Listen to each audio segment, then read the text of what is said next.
चलिए आज से हम आप लोगों के लिए एनसीईआरटी क्लास 11 के मैथमेटिक्स के रिलेटेड में एनसीईआरटी से रिलेटेड जितने भी सारे प्रॉब्लम्स है उसका प्लस जो भी सारा कॉन्सेप्ट है उसका मैं जिक्र आज से मैं आप लोगों के सामने मैं कर रहा हूँ। ठीक है, इस वीडियो को आप देखते रहिए। एक सीरीज के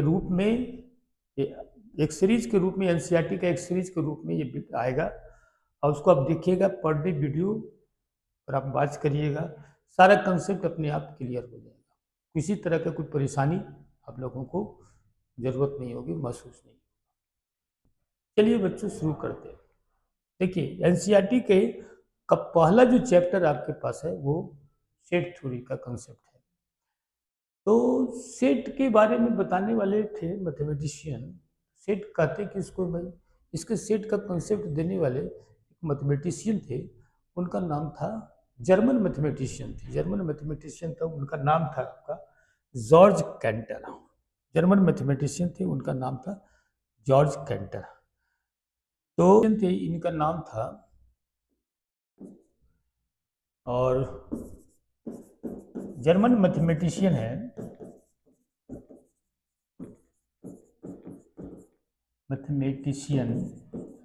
इनका नाम है जॉर्ज कैंटर। था। उन्होंने बताया क्या कि सेट के बारे में बताया क्या उन्होंने कहा क्या कि सेट जो है, सेट वो एक कलेक्शन होता है। Set is a collection of well defined objects. Distinct object भी लोग लिखते हैं, उससे फिर कोई फर्क नहीं पड़ता, इसी से मेरा काम चल जाएगा। सेट मेरा कलेक्शन होता है वेल डिफाइंड ऑब्जेक्ट का होता है। तो ऑब्जेक्ट बोलिए, देखो जो सेट के अंतर्गत में ऑब्जेक्ट जो होता है ना, इस ऑब्जेक्ट को हम लोग, जो सेट का ऑब्जेक्ट होता है, तो objects of set are called elements और मेंबर्स। ये एलिमेंट्स कहलाता है और इसको मेंबर भी कहते हैं। मैंने क्या लिखा, या जर्मन मैथमेटिशियन जॉर्ज कैंटर साहब ने क्या बताया कि सेट मेरा जो कलेक्शन होता है, वो कलेक्शन किसका होता है भाई, जो वेल डिफाइंड ऑब्जेक्ट्स होते हैं उसी का कलेक्शन। ठीक है ना, well defined and distinct objects भी आप लिख सकते हैं। तो वेल डिफाइंड ये यहां पर से काम, यहाँ पर से ये बहुत महत्वपूर्ण काम है। वेल डिफाइंड अगर कोई चीज़ अगर नहीं है, ऑब्जेक्ट आपके पास है, वेल डिफाइंड अगर काम नहीं है तो ये भी काम आपका नहीं बनेगा। ये होना बहुत जरूरी है। ठीक है काम। चलिए नेक्स्ट में काम, यहां पर से मैंने क्या बताया कि जो ऑब्जेक्ट होता है सेट का, उसको हम लोग क्या बोलते हैं भाई, एलिमेंट्स बोलते हैं या उसको मेंबर्स। सेट में जो भी सारा एलिमेंट होता है, मेंबर होता है, उस मेंबर्स को, जितने भी सारे एलिमेंट है, जैसे मान लो कि हमको लिखना क्या है कि ए लिख दिया, बी लिख दिया, सी लिख दिया, डी लिख दिया, एफ लिख रहा, तो ये सारे एलिमेंट को कर्लिंग ब्रैकेट डाल करके ये सारे एलिमेंट को हम लोग लिख डालते हैं। आगे चल करके इसका बहुत सारा फॉर्म है, फॉर्म के रूप में हम लोग काम इसको जानते हैं, लेकिन मोटा मोटी बात आपको समझने के लिए मैंने बोला कि जो एलिमेंट्स है, उस एलिमेंट को आप लिखने के लिए ABCD ऑलरेडी वेल डिफाइंड भी हमारे पास बहुत होगा, तो क्या इसको बोल सकते हैं, ये कलेक्शन किसका है, ये वेल डिफाइंड मैंने बोला कलेक्शन किसका है भाई, तो small letters of English alphabet का है। तो यही तो सेट थ्योरी कहता है ना। मैथमेटिशियन जॉर्ज कैंटर साहब ने तो यही बात कहा। उसके अनुसार से मैंने एक कर्लिंग ब्रैकेट यहाँ से दिख जाएगा, दूसरा ब्रैकेट आपको नहीं डालना है। दूसरा ब्रैकेट डालने से वो सेट का फॉर्मेशन नहीं हो सकता, कुछ कुछ इंटरवल का काम वो करना शुरू कर देगा, तो वो काम नहीं करना। सेट आपको करना है तो यहाँ पर से पुट करिएगा। कुछ बातें देखिए, और भी बात मैं बताना चाहता हूँ कि जैसे देखो कि जो ऑब्जेक्ट्स जो सेट का होता है, ऑब्जेक्ट है सेट्स का, तो सेट्स देखिए, सेट्स को डिनोट करते हैं, sets are usually denoted bye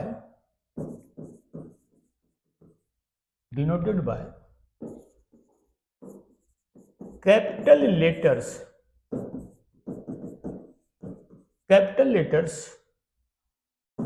of English alphabet. English alphabet के कैपिटल लेटर से हम लोग डिनोट करते हैं, मतलब दैट इज ABC.XYZ। ये बात सेट्स को हम लोग डिनोट किससे करते हैं भाई, तो capital letters of English alphabet, मतलब दैट इज मैंने लिख दिया ABCXYZ, ठीक है। एंड देयर एलिमेंट्स इसको जरा पतला करके लिखना है जी, चीज हो जाएगा।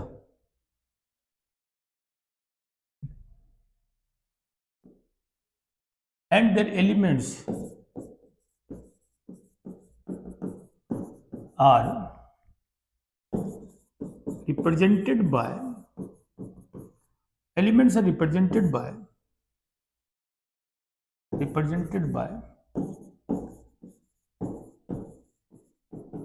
small letters of English alphabet. लिख दीजिए, बहुत तरह का काम आएगा इसमें से। एक उदाहरण में ऐसी बात मैं बता रहा हूं आपके पास, स्मॉल लेटर्स ऑफ इंग्लिश। जैसे मान लीजिए कि यहाँ पर से, जैसे देखिए कुछ क्वेश्चन, जैसे मैं बात बता रहा हूँ आपको, ये जैसे कुछ सेट के अंतर्गत में मान लो कि capital letters of English alphabet मैंने लिखा है, ए इक्वल टू सेट मैंने मान लिया ABCD, चलिए चार को एलिमेंट मैंने ले लिया। ये एलिमेंट्स है, ये ऑब्जेक्ट्स है, सब्जेक्ट को क्या बोल सकते हैं, ये इसका एलिमेंट है या मेंबर्स है। अब जैसे देखिए ये इसमें मौजूद है, तो हम लोग क्या करते हैं भाई, लिखते कैसे, A बिलोंग्स टू A।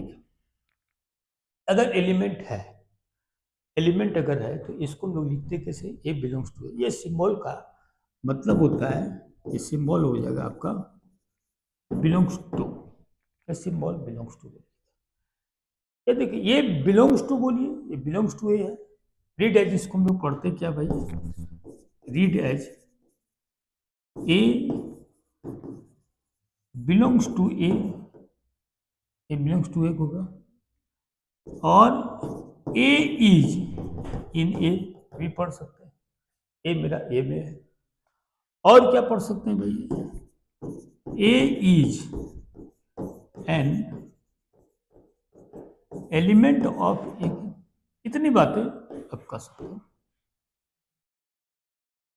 मैंने बोला एक सेट कंसीडर किया, मैंने सेट्स मैंने बता दिया आपको कि सेट मेरा किसी डिनोट करते हैं भाई, तो capital letters of English alphabet, that is ABCXYZ, ठीक है। तो एक एग्जांपल के रूप में मैंने बताया कि ABCD मैंने एलिमेंट्स ले लिया, ए बिलोंग्स टू ए है, ये सिंबल है, इसको सिंबल को बिलोंग्स टू बोलते हैं, तो ए बिलोंग्स टू ए हो गया। तो इसको पढ़ेंगे क्या भाई, ए बिलोंग्स टू ए पढ़िए, या मैंने बोला कि आप यहाँ से लिखिए ए इज इन ए, या और भी आप क्या पढ़ सकते हैं भाई, ए इज एन एलिमेंट ऑफ, ये मेरा एक एलिमेंट। अब इसी काम को आप आगे देखिए कि, देखिए चलिए आगे बढ़ते हैं, तो अब यहां से देखिए कि जैसे मान लो कि एक सेट एग्जांपल में मैंने जो लिखा था ABCD, ये बात मैंने लिखा, लिख क्या दिया था मैंने कि ए मेरा ए में है, as an element of A, है ना, या A belongs to A, capital देखिए। उसी प्रकार से B belongs to A, B is in A, है ना, B is an element of A. चर्चा उसी प्रकार से सी और डी का भी कर सकते हैं। एफ देखिए इसमें से नहीं है, एक एलिमेंट है जो इसमें मौजूद है, तो इसको क्या पढ़िएगा भाई, इसको पढ़ते हैं कि read as F is not an element of A, और F is not in A, F is not in A, और F does not belong to, F does not belong to, ये बात बोल सकते हैं लोग, ठीक है। नेक्स्ट और भी सारे एग्जाम्पल देखिए मैं आप लिखता हूं आपको, जैसे है ना, कंसीडर, एक सेट कर लीजिए, consider a set of naturals, naturals बोलिए या नेचुरल नंबर बोलिए, नेचुरल्स लिखा मैं, नेचुरल नंबर को मैंने नेचुरल लिख दिया, consider a set of naturals, set of natural number less than 10, natural number less than 10, ऐसा बात यहां से बोला गया कि एक सेट है, कंसीडर करिए जो कि नेचुरल नंबर का है, वो लेस देन 10 का है, ठीक है। अब लेस देन 10 का है तो यहां पर से क्या काम हो जाएगा भाई, लेस देन नेचुरल नंबर है तो 1 है, 2 है, 3 है, 4 है, 5 है, 6 है, 7 है, 8 है, लेस देन 10 हो गया, ये नेचुरल नंबर हो गया, एक सेट का कलेक्शन है, और ऑलरेडी मेरा वेल डिफाइंड भी है, वेल डिफाइंड है,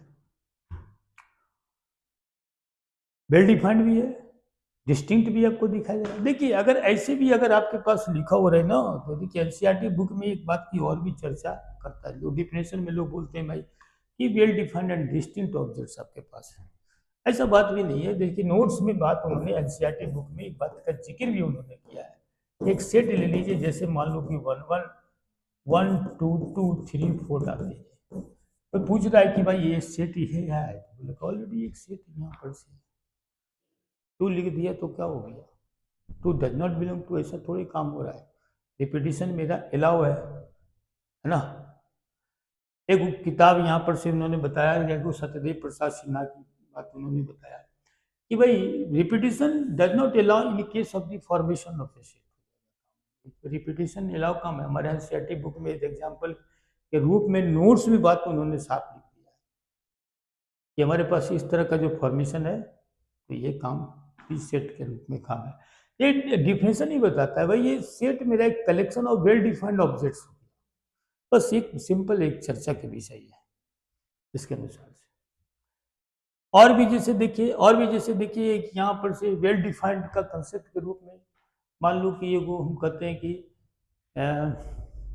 एक ऐसा सेट आप कंसीडर करिए जो कि best cricket players, 10 best cricket players का नाम बोलिए या 10 बेस्ट हॉकी प्लेयर्स का नाम आपको बोलिए, तो भाई कुछ अगर 10 लोग बैठे हुए हैं आपके पास, तो 10 को हॉकी प्लेयर्स का काम यहाँ पर से बोलेगा, तो सभी लोग अपने अपने, या 10 को क्रिकेट प्लेयर्स का नाम अगर बोलने के लिए कहा तो 10 लोगों के 10 का अपना अपना कुछ विचार होगा, अपने अपने कुछ मंतव्य होगा, लोग देंगे, तो वो काम एक तरह से वेल डिफाइंड हो ही नहीं सकता।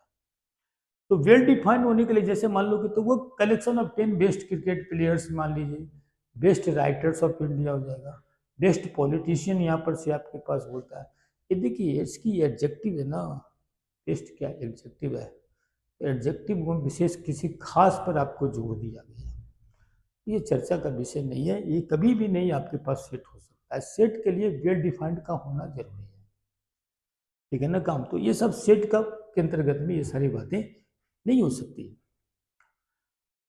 और भी जैसे बात मैंने यहाँ से लिखा कि बहुत सारा एग्जाम्पल आप भी और भी देखिए, जैसे कि जैसे मान लो कि यहाँ से लिख देते हैं कि सेट ऑफ रिवर्स, देखो set of reverse of India, Bharat के नदियों का नाम ऑलरेडी वेल डिफाइंड है, ऑलरेडी यहाँ पर से सेट का कंसेप्ट देगा, माउंटेन्स ऑफ इंडिया के, इतना मन हो गया ना, set of natural numbers set of naturals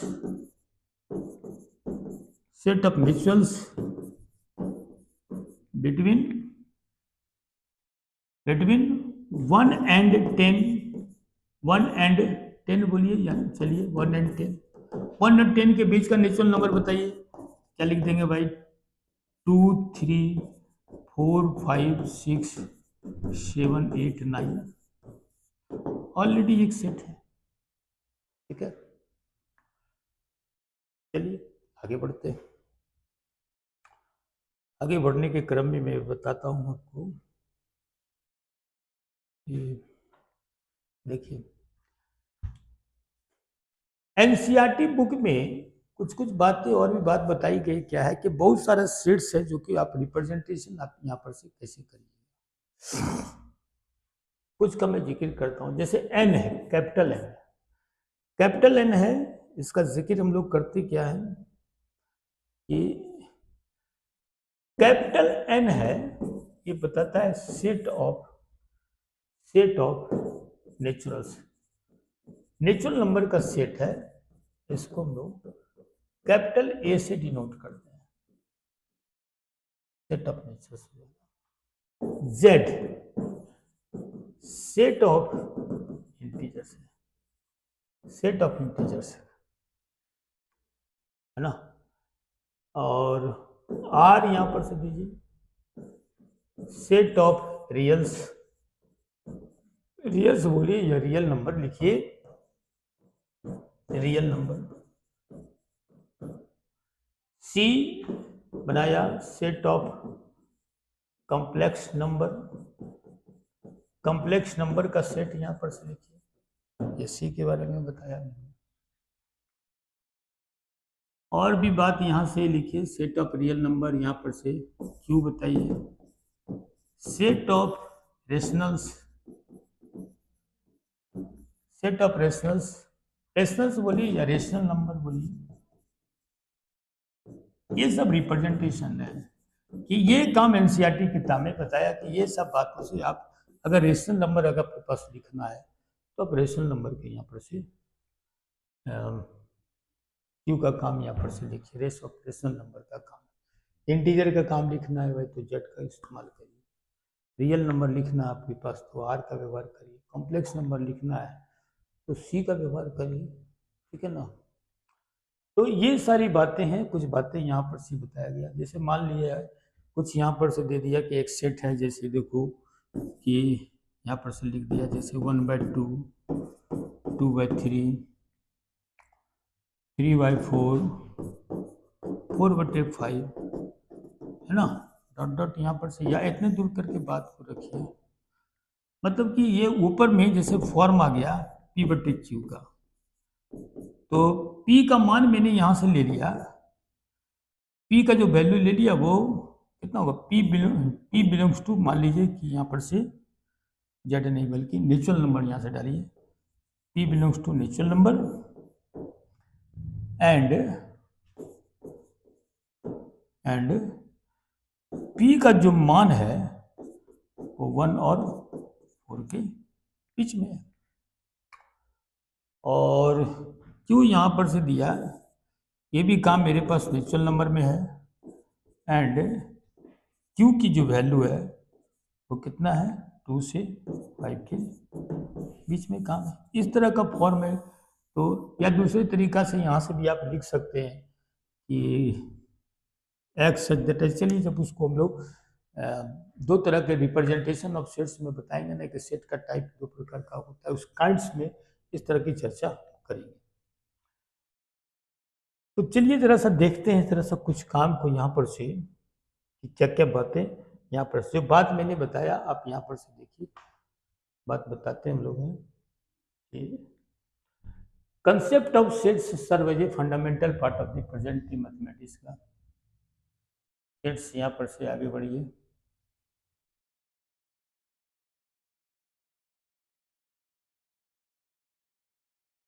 sets देखिए क्या होता है, रिप्रेजेंटेशन ऑफ सेट्स है। एक तो बात है कि सेट कहते किसको है, उसकी रिप्रेजेंटेशन काम हो गया। देखिए साफ बात लिखी हुई है ना, set is a well defined collection of object. Distinct तो कहीं से नहीं लिखा हुआ है, ठीक है। कुछ लोग डिस्टिंक्ट शब्द जोड़ते हैं, इसकी आवश्यकता भी नहीं है आपके पास। मैंने बोला कि एनसीईआरटी किताब में नोट्स में सारी बातें लिखी। वेल डिफाइंड बहुत माने रखता है, ये होना चाहिए। वेल डिफाइंड है, लोग जैसे तैसे मान लो कि यहाँ पर से नंबर, यहाँ पर से मैंने यहाँ पर से लिख डाला कि ए बराबर, यहाँ से मैंने दिया आपको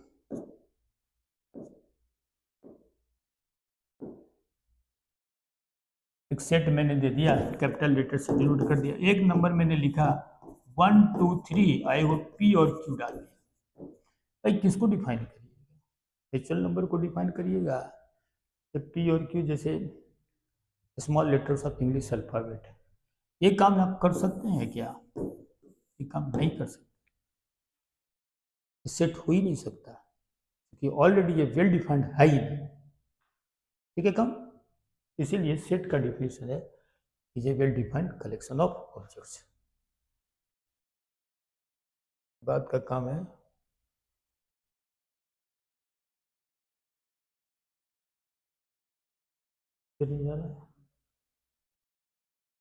देखो, ऑब्जेक्ट एलिमेंट्स और members of a set are synonymous terms.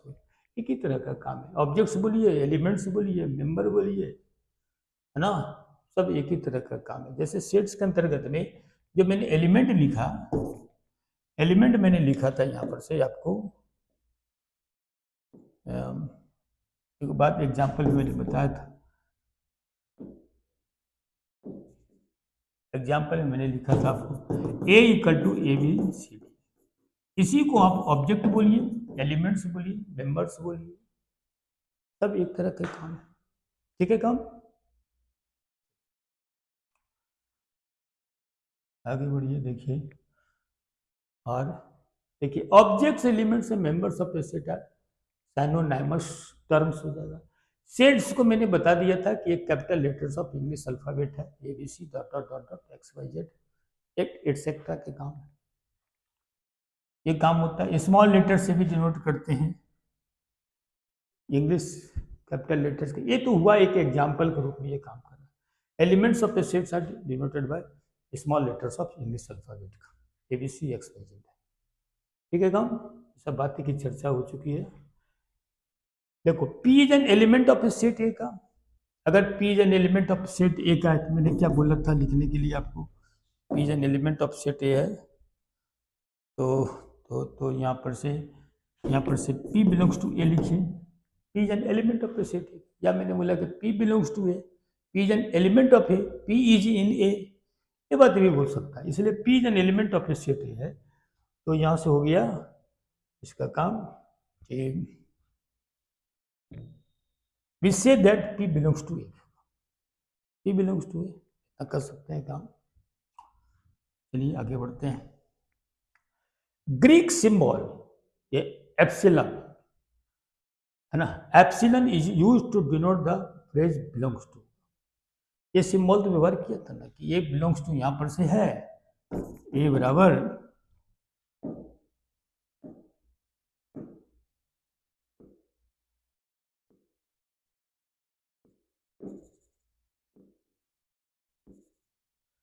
ए, यहां पर से मैंने लिखा था आपको A B C D, A B C D है ना। तो ए यहां पर से देखिए एप्सिलॉन है, बिलोंग्स टू ए, ये एप्सिलॉन है, इसी को मैंने क्या लिख दिया था बिलोंग्स टू, है ना। ये ग्रीक लेटर वर्ड है, यहाँ पर से एक सिंबल है ग्रीक का काम, ठीक है। चलिए इतना दूर क्लियर है, आगे बढ़िए।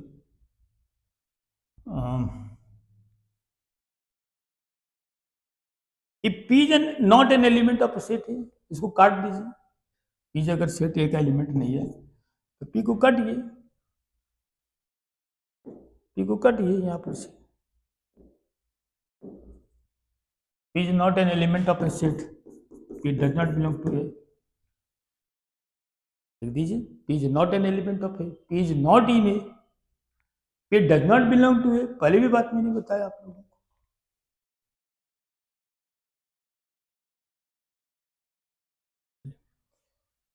We write P does not belong to, काट दिया।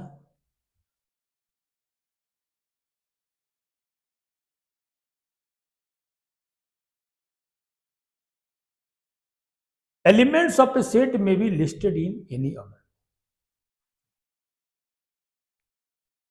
एग्जाम्पल्स यहां पर से कुछ एग्जाम्पल देखिए, लिखा हुआ है collection of vowels in English alphabet. Vowels का मतलब ए ई आई ओ यू, ठीक है। ऑलरेडी मेरा ऑलरेडी यहाँ पर से वेल डिफाइंड है, यही है अल्फाबेट है हमारे पास है, namely a e i o u. Collection of first 5 prime numbers is a set containing the elements. First prime number 2 3 5 7 11, first 5 prime number सही है ना। तो 2 है, 3 है, 5 है, 7 है, 11 है। एग्जाम्पल काम हो गया, आगे बढ़िए। Collection of all states in the Indian union, Indian union of Indian union is set होगा, ठीक है। जितने भी सारे स्टेट है सबको स्टेट का कलेक्शन ले लीजिए, ऑलरेडी वेल डिफाइंड है, क्योंकि सब तो स्टेट ही है ना। तो एग्जाम्पल हो गया सेट का। Collection of past presidents of the Indian union is a set, ठीक है, वेल डिफाइंड है। Collection of cricketers in the world who were out for 90 run in a test match is a set. Already बहुत सारे ऐसे cricket player हैं जिन्होंने कि 99 run पर से अपने टेस्ट मैच में, है ना, हु वेयर आउट हो गए थे, ठीक है ना। तो ये भी यहाँ पर से वैसे से प्लेयर का नाम आप डाल दीजिए, ऑलरेडी यहाँ पर से सेट है। यहाँ पर कलेक्शन ऑफ गुड क्रिकेट, देखिए गुड है, गुड क्रिकेटर्स आप डिसाइड नहीं कर सकते। मेरे नज़र में सचिन तेंदुलकर अच्छा है, तो किसी के नज़र में कपिल शर्मा अच्छा है, तो किसी के नज़र में विराट कोहली अच्छा है। तो ये गुड क्रिकेट प्लेयर्स है इंडिया का, है ना काम, ये काम यहाँ पर से बता रहा है। Collection of cricketers in the world wear out, इतना मान हो गया। तो गुड क्रिकेट प्लेयर्स यहाँ पर से ये काम नहीं कर सकता, आपके पास है गुड है। एक मेरा एडजेक्टिव जैसे ही वर्ड में सेंटेंस में अगर लग गया तो सेट का फॉर्मेशन नहीं करेगा। गुड प्लेयर्स इज ए वेग है and it is not well defined, इसलिए ये सेट नहीं है। एडजेक्टिव का काम कर रहा, नहीं किसी खास को विशेष रूप से महत्व दे रहे हैं, तो सेट का ये कंसेप्ट नहीं है। बस ये हो गया क्या।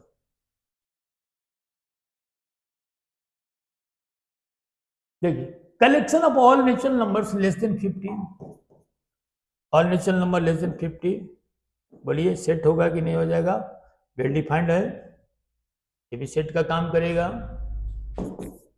ये भी सेट का काम करेगा, ठीक है ना। तो ये इसका जवाब क्या हो जाएगा, यस के रूप में। Collection of good hockey player, चलिए इसमें भी काम हो गया, गुड मेरा एडजेक्टिव का काम कर रहा है, अभी नहीं हो सकता ये काम, नो का जवाब देगा। Collection of all girls of your class, already हमारे पास है, हमारे क्लास के अंतर्गत में मान लीजिए कि 220 गर्ल्स अगर हैं तो उनका कलेक्शन आप ले लीजिए, ऑलरेडी वेल डिफाइंड है। Collection of difficult topics in mathematics, set का फॉर्मेशन करेगा। तो ये सारी बातें आपके पास है जो कि यहाँ से बताया जा रहा है। देखिए पहला का जवाब yes, set have all natural number from 1 to 49। आगे बढ़िए, नो, जवाब एक्सप्लेनेशन दिया हुआ है। आगे बढ़िए, all girls of your class, yes. Collection of all topics, difficult topics of mathematics, no. Collection of difficult topics in mathematics, इतना काम यहाँ पर से देखिए, डिफिकल्ट टॉपिक्स इन मैथमेटिक्स का काम वेल डिफाइंड होना चाहिए हमारे पास।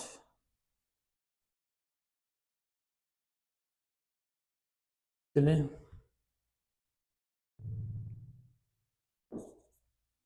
ना, डिफिकल्ट टॉपिक्स क्या होता है, एडजेक्टिव यहाँ पर से बताया, ठीक है। तो ये काम यहाँ पर से भी आपका कंसेप्ट क्या हो जाएगा, नो हो जाएगा। ये क्या हो रहा है ये,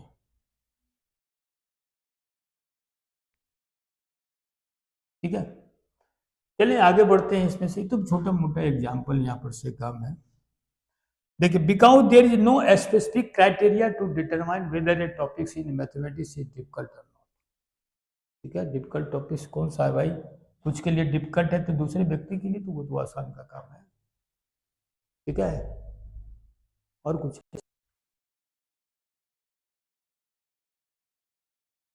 देखिए, कुछ सेट्स का रिप्रेजेंटेशन जानिए, इसके बाद है सेट्स का रिप्रेजेंटेशन। देखो, ऑल नेचुरल नंबर को हम लोग डिनोट करते क्या है? कैपिटल एन से। ठीक है, पहली भी बात मैंने चर्चा किया था आप लोगों के साथ। होल नंबर से डिनोट करते हैं डब्ल्यू से। या देखिए, बाद में अगर हम लोग यूनियन और वगैरह सब पढ़ेंगे ना, तब उसमें से कुछ काम को यहाँ से और भी टॉपिक्स को बढ़िया से बताएंगे। कल आप रिप्रेजेंटेशन फिलहाल यहाँ पर से काम है। इंटीजर से डिनोट जेड करिए, एनसीईआरटी बुक में जेड का काम किया है। सेट ऑफ पॉजिटिव इंटीजर तो जेड प्लस लिखिए, आई प्लस। क्यू हो गया set of all rational numbers, set of all rational numbers Q, Q plus set of positive rational numbers.